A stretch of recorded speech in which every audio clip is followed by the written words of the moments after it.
What's up, everybody? So let's talk about Nicki Minaj, one of my faves. Yes, she is one of my faves. So she graced the cover of Vogue's December cover, and y'all, she was looking really beautiful in all of her pictures. So in the article, she talked about motherhood, marriage, and more. So if y'all don't feel like reading the article, I will read it for y'all. So let's get into this article. It's titled The Art of Being Nicki Minaj. On an evening in late August, just as Donald Trump is getting booked on 13 felony charges at the Fulton County Jail in Atlanta, a sherbet sunset in the western sky cast Santa Monica Boulevard in a Nicki Minaj pink blush. But Minaj has no time on this day for politics, nor for the soft summer tents gathering outside the windowless sound booth of a Los Angeles recording studio. She is under pressure to hand over a mastered version of Last Time I Saw You, a teaser released from her upcoming fifth studio album, and she is nitpicking. The verses sounded a bit muffled to her ears, so the team sent the track to a mixer who brightened up the whole thing. But now it's pingy and radio-ish, she feels, and she swears she hears an ever so slight buzz underneath the beat, though no one else is picking up on it. A scholar of her genre and a rigorous wordsmith, she is also a painstaking listener of her own music. She combs through her recordings, rewrites verses, changes up her tones, adds drums, subtract them. There were 27 versions of Anaconda, her 2014 hit, before she blessed the single. She presses her engineers to punch up certain words and ensure that every syllable of her raps is clear and comprehensible. Nicki Minaj wants to be understood. I'm a bit particular, she concedes. Sometimes things that the best engineer in the world wouldn't hear, I hear. And you know what? I am always right. Last Time I Saw You is a strikingly melancholic track for an artist for whom bombast and humor have been the most conspicuous modes. It's a song about losing someone, a rare layover in the irony-free zone that her fans will remember from Moment for Life, the breakout love song from 2010's Pink Friday, her debut studio album. So the hook is, she starts singing softly, her eyes closed. I wish I'd have hugged you tighter the last time I saw you. I wish I didn't waste precious time the night when I called you. I wish I remembered to say I'd do anything for you. Maybe I pushed you away because I thought that I'd bore you. Here's a song steeped in two new, rather adult flavors, regret and uncertainty. It's a song about guilt, she explains, and I don't think people make a lot of music about the experience of guilt. But if you talk to any human being on earth about it, they would know exactly what you mean. That I wish I had feeling. Once I wrote the hook, I started to think of people that I love and see every day and still take for granted. You know what I'm saying? So I hope the song does a good thing. It's like, remember how you wish you could have? Well, you can't. You can't go back in time. So try to make sure you have different experiences with people that you love. All the grudges, even just being busy and caught up, like when you're chasing and working and being an adult. She pauses and her eyes spin slightly upward, as they often do when she is considering the best way to explain herself. I'm not saying I want this to be a sad song. Actually, I want people to feel happy when they hear it. Happy sad. Then again, look at Adele. That woman has made me cry a million times, yet I want more. Is this the same Nicki Minaj who has so often come in guns blazing, whose catalog of beefs has sometimes cast a lurid shadow over her musical bona fides?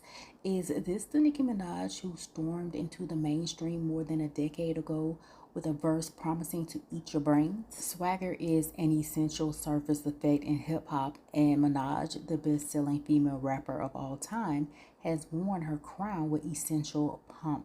Consider the title of her last album, 2018's queen.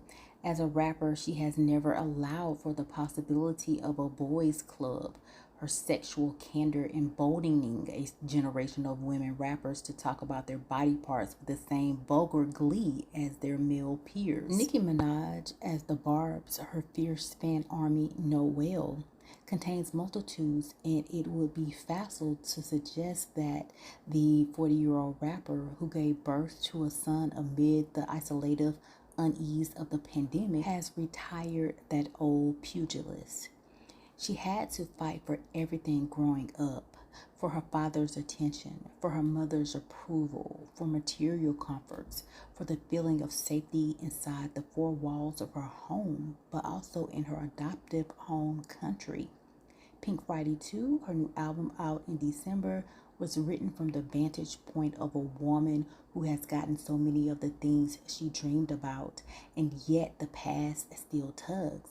The new album asserts in its very title the wish to return to the days when she wrote every track top to bottom and laid her verses over rhymes she plucked off the beat CDs that you could buy on Sutphin Boulevard in Queens. In hip-hop, when you're as famous as Nicki Minaj after Pink Friday, the other rappers and producers assemble the magi bearing beats and choruses. Just add a verse and call it your own. And make no mistake, Minaj has never recorded a rap that she did not author. When I look back at a lot of my music, I'm like, oh my God, where was the me in it, she says. So for this album, I went back to the old game plan. Aubrey Big Juice Delane, Minaj's longtime mix engineer, seasoned artist more in control of all aspects of the creative process. The lyrics and melodies feel different somehow, even while they build on the DNA of the records that came before. Imagine a Nicki Minaj greatest hits album, but all the songs are new, he says. More than in the method of music making, Minaj has been interested in tapping into what she recognizes as a hopefulness that lit up the original Pink Friday, a sensibility that somehow got muddled by the pressures of stardom and the presence of so many cooks with their hands in the sonic stew. She was pleased recently to see a retweet of something that Kim Kardashian posted years ago when the first album was released. It was a line from I'm the Best, the intro track to Pink Friday, that went, I'm fighting for the girls who never thought they could win.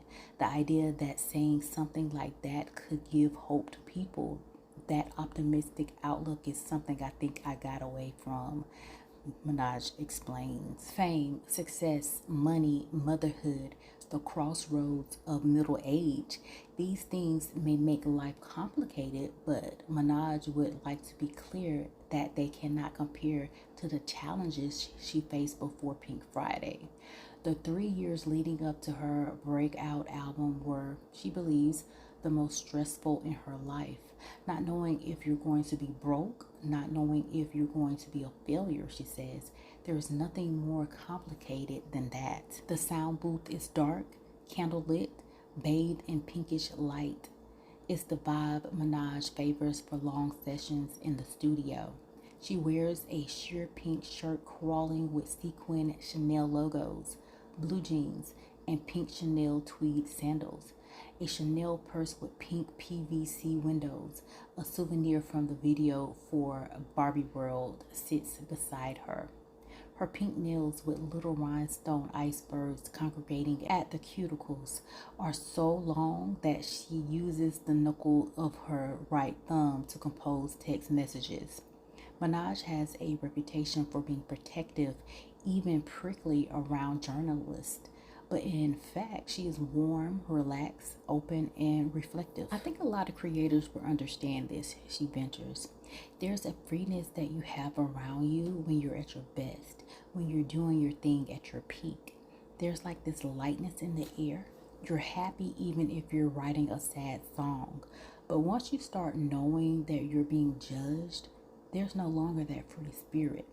People who excel at something make it look easy, but they also deal with a lot of fear of letting people down and of letting themselves down. Once you make it, it's like anything you say can be used against you. It's like when you get arrested, that's literally what being famous feels like. You go from having this fun, curious nature, laughing and joking, to realizing not everyone gets your sense of humor. Not everyone likes you, and they will figure out how to put a negative spin on anything you do. It hurts. In September 2019, Minaj posted a tweet that seems to convey the toll of her success, suggesting that she had it with the industry and the distractors. I decided to retire and have my family.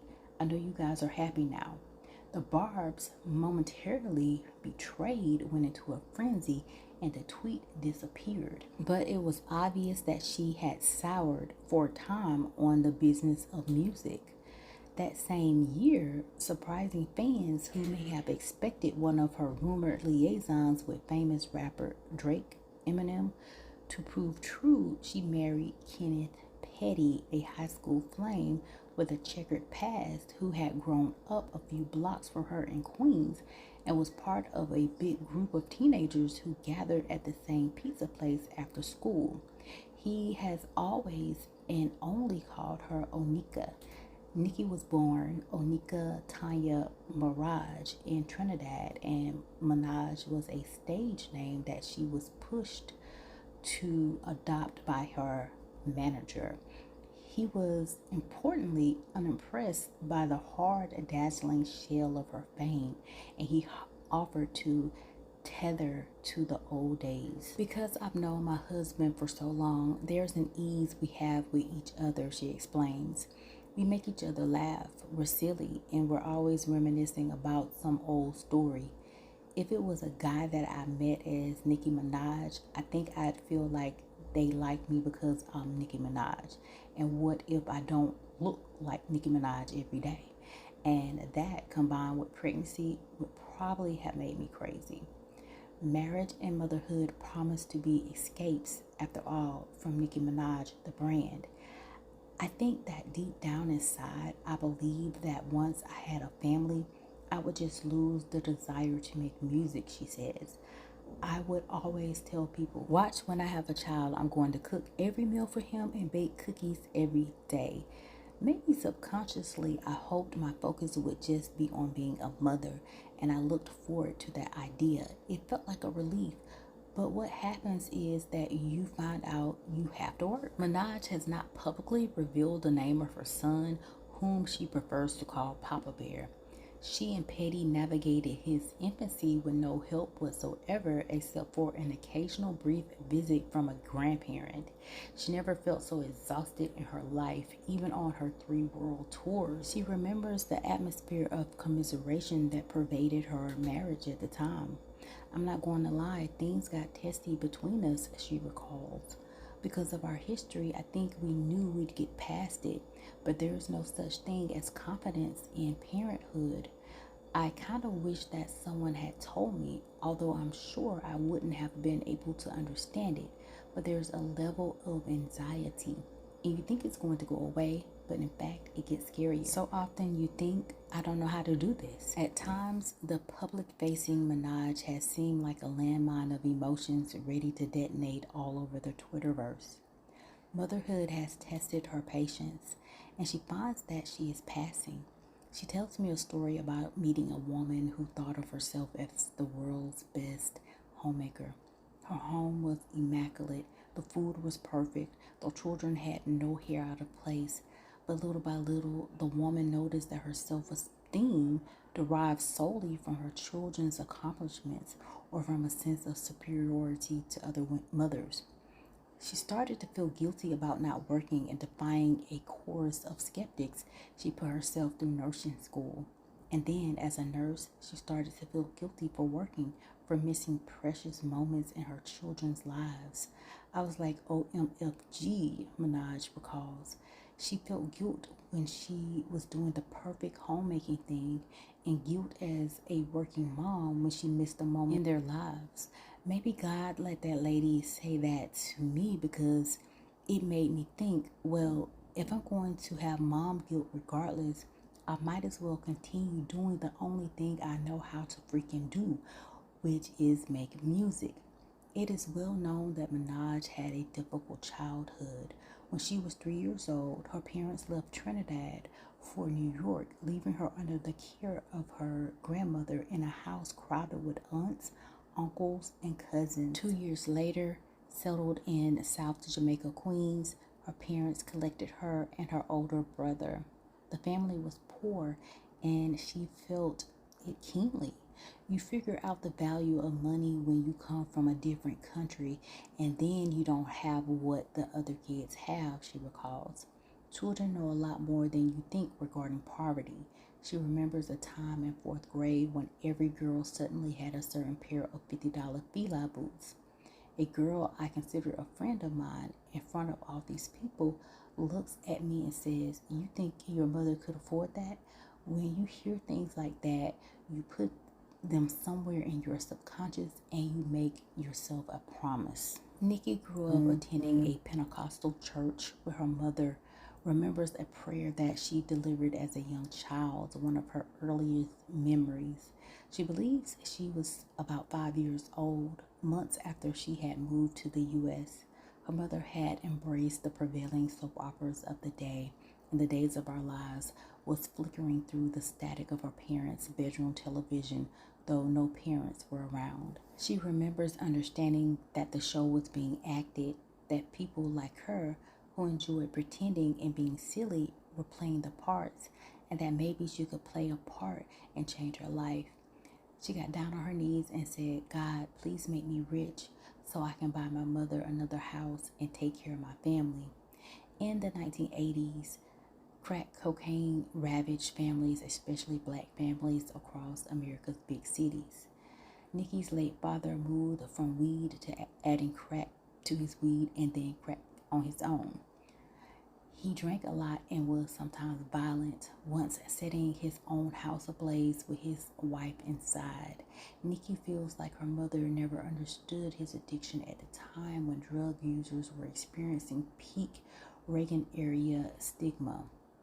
I think about watching my father go back and forth, and I just wish that at the time I understood that he wasn't doing it because he wanted to, she said. I thought that he was making a conscious effort to be addicted to a drug that would have him steal his children's video games and sell them for money. Think about that. Who would make a conscious effort to do that? Now I realize those people weren't making those choices because they wanted to hurt their family. Addiction took over their bodies and their lives. They were victims too. By the time she was 11, possessed of that special confidence that sometimes bubbled up from chaos, Nicki felt that she could run the house better than the grown-ups. "I had adult burdens way too early," she recalls, "but I had tunnel fucking vision." She knew she wanted to be an actress and attended the LaGuardia Performing Arts High School. She remembers feeling so impatient to get out there and audition, certain that she would be a success. "I literally told everybody by the time I turned 19, I would be just as famous as Halle Berry and Jada Pinkett, and no one could tell me any different. So when I went to auditions and didn't get parts, I was shocked. I would sit by the phone thinking, I know they're gonna call. Somebody's gonna love me and see how great I am. I didn't get one call back, but at the same time, I was like, F this shit, I need money." She waited tables, famously getting fired from 3 separate Red Lobsters for discourteous treatment of customers. She worked as an office manager, and she began writing her raps and performing with local musicians. In her early 20s, she was uploading those performances to MySpace, which got her some attention from industry executives. This led to a collaboration with the rapper Lil Wayne, who worked with her on several mixtapes, essentially homemade albums that she used to sell out of her little white BMW that she saved up for. She became a sensation in the underground hip-hop world, and in 2009, Wayne signed her to his label, Young Money. With the original Pink Friday a year later, she became a star. Nicki never went in for partying, and because of her father's difficulties as a young woman, she was apt to wag a finger at her girlfriends for smoking marijuana. They used to tease her and turn at nightclubs for nursing a single cocktail and swearing she was a drunk. But she takes care to say that she does not place herself above her old friends. I feel like I will always consider myself to be just like my father, she says. Years ago, while briefly living in Atlanta to advance her music career, she was prescribed Percocet for painful menstrual cramping. It was enormously helpful until she found out that she was taking the medication even when she wasn't in pain. No one told me that this was a narcotic and this was addictive.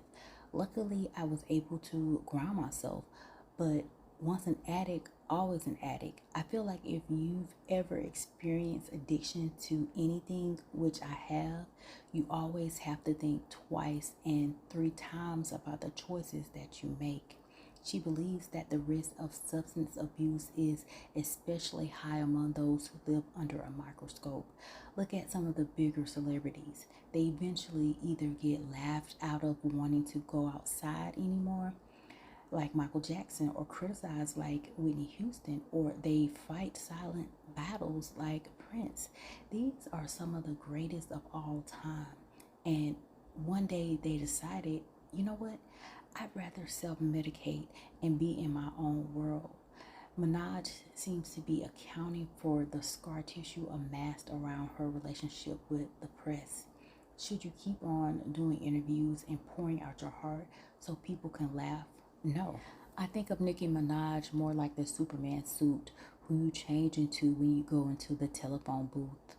Nicki was taken with The Last Dance, the 2020 Michael Jordan documentary, in which the basketball great spoke candidly for the first time about some of his teammates and rivals taking full advantage, it seemed to her, of the impunity that attends retirement. I realized that Jordan made the right decision by biting his tongue earlier when he was in the game, she said. If I could go back and maybe save some of the things I said for later, like Jordan did, yes, maybe I would have. Maybe I should have. I don't know. She pauses and rolls her head back. Most people don't want to hear you talking all day anyway. People want the art you offer. Somehow now I look back and I think about the things that I used to care about, the things that used to ruin my day. And I can't believe I let those miscellaneous things stop me from focusing.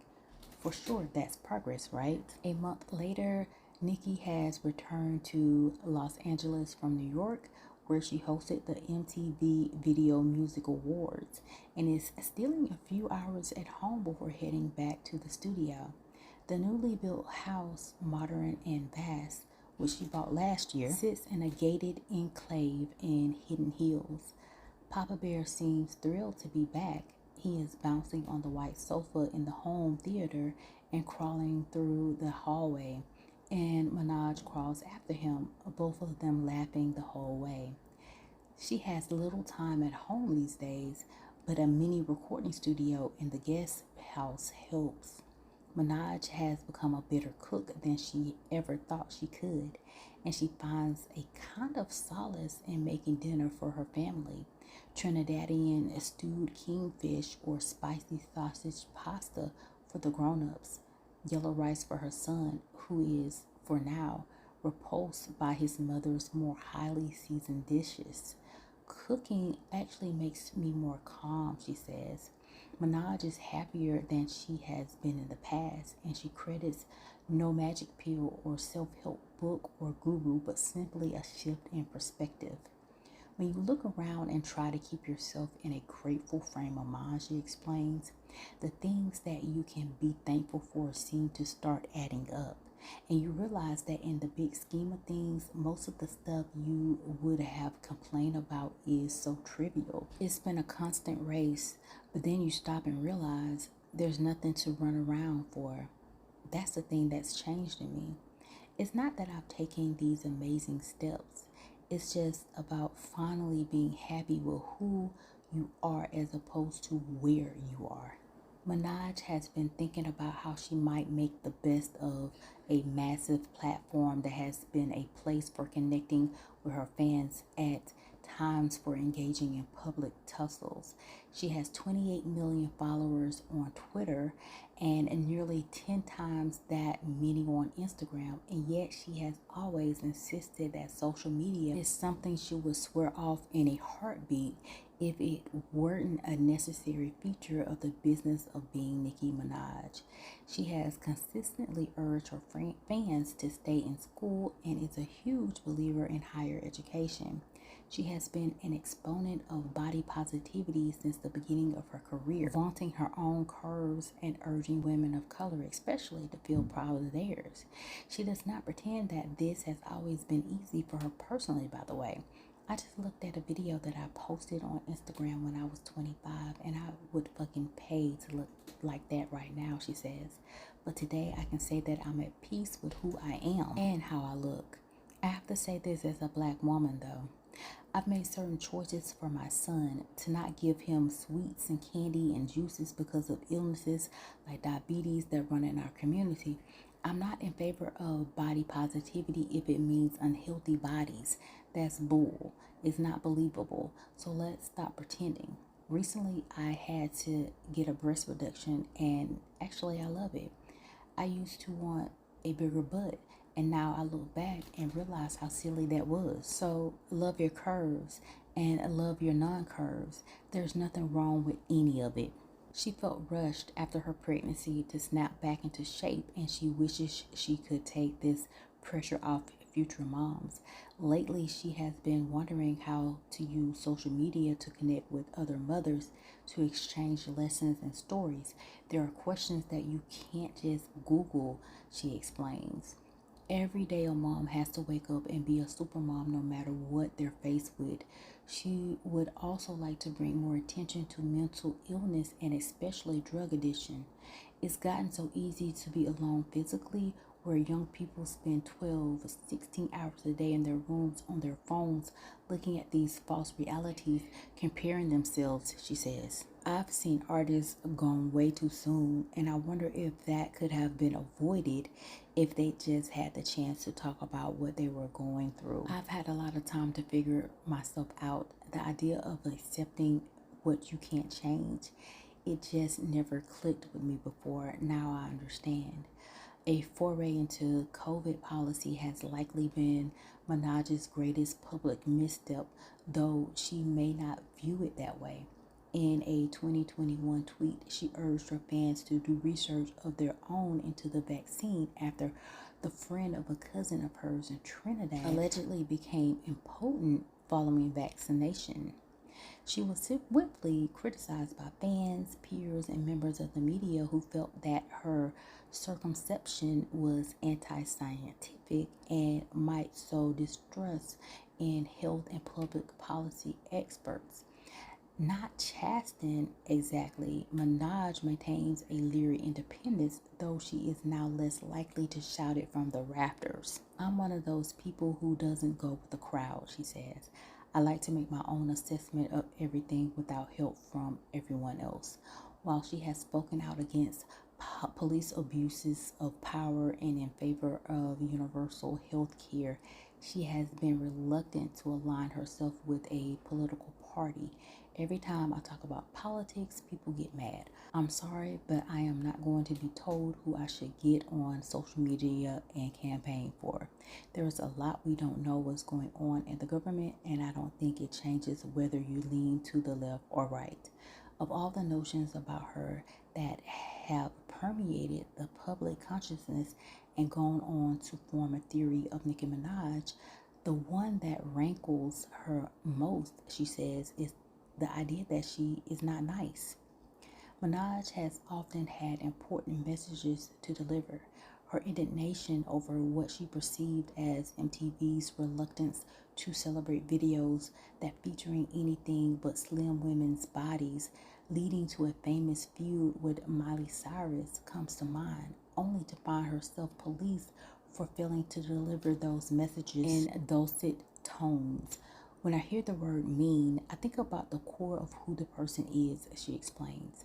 I always tell people that the difference between being mean and being a bitch is that bitch passes. Bitch comes and goes. Mean is who you are. I could be the biggest bitch at the height of my bitchness, but if the person I may be cussing out at the time needs something from me, I'm going to give it to them. I have to be able to look in the mirror and be okay with myself. Throughout her music career, Minaj has played with her alter ego, marshaling those old theater chops in the service of creating characters. The Harajuku Barbie, the hot-tempered, gay and British Roman Zelensky, to just name two. It's tempting to think of Nicki Minaj herself as the uber alter ego of Nicki Minaj, though she regards it differently. I think of her more like the Superman suit, like who you change into when you go into the telephone booth, she explains. They're completely different entities. Recently, she and her husband tried out a nanny for the first time, and Nicki remembers telling a couple of her girlfriends about the incident that occurred with Papa Bear, who she says gets his dance moves from his father at a ball. Nicki's initial reaction was that the nanny ought to have been there to catch him, and she told her friends how the nanny, with the conviction of a seasoned surrogate parent, corrected her, explaining the kid's fall, and it's okay. They all looked at me thinking that I was going to be out for blood, she remembers. I was like, do y'all all think that Nicki Minaj is the same person I am with my child's nanny? As a matter of fact, I didn't say anything. Marc Jacobs, a fellow shapeshifter who has had Nicki Minaj in the front row of his shows over the years, appreciates the challenge of maintaining a self that is separate from one's art. It's interesting to see how creative people and their creative output grow and evolve at different stages in their lives, he says. I've had the good fortune of meeting some incredible performers over the years, and a lot of them say that what you see on stage or in the press is not who they are. When someone like Nicki reveals a different side, it gives her a lot of depth. But it shouldn't be a surprise when people mistake you for Nicki if that's all you've shown them. Nicki plays me another track from the new album called Big Difference, which she wrote several years ago, but recently found herself falling back in love with it. On the face of it, the song may seem like a familiar flex. The big difference is the gulf between Nicki and other rappers, in particular those who come casually into the game, get lucky with a hit on TikTok and suddenly imagine that fame and clout are their right rather than the outcome of years of hard work. Nicki put in the work, and if she feels you haven't, she's apt to let you know. But it's hard to imagine that the rapper, so deliberate with her pen, wasn't hinting on other big differences as well. You know that feeling when you unlock the secret of life, she asks? For me, the idea of accepting what you can't change, it just never clicked with me before. You want to have control over everything, but that's the easiest way to be unhappy. So now, if I find myself trying to control it all, I try to remember what's really important. I look at my son's face and my whole soul lights up. He has no clue how nerve-wracking it's been for me to be a mother and an artist. At home, there's so much to fight for and so little to fight against. In the last few years, Papa Bear has started to make a strange new sound. Initially, his mother couldn't figure out what it was until she realized that he was learning to ape her laugh with its big staccato yuck yucks. Nicki has always had her imitators, but this one is a little different. Okay, guys, so that's the end of the article, and Nicki also did 73 questions with Vogue as well, and I might do a video on that too as well. So y'all know what y'all gotta do. Comment down below, let me know your thoughts. If you're new to my channel, make sure you subscribe to my channel, share this video, like this video, and y'all know what y'all gotta do. Stay tuned for the next video. Bye.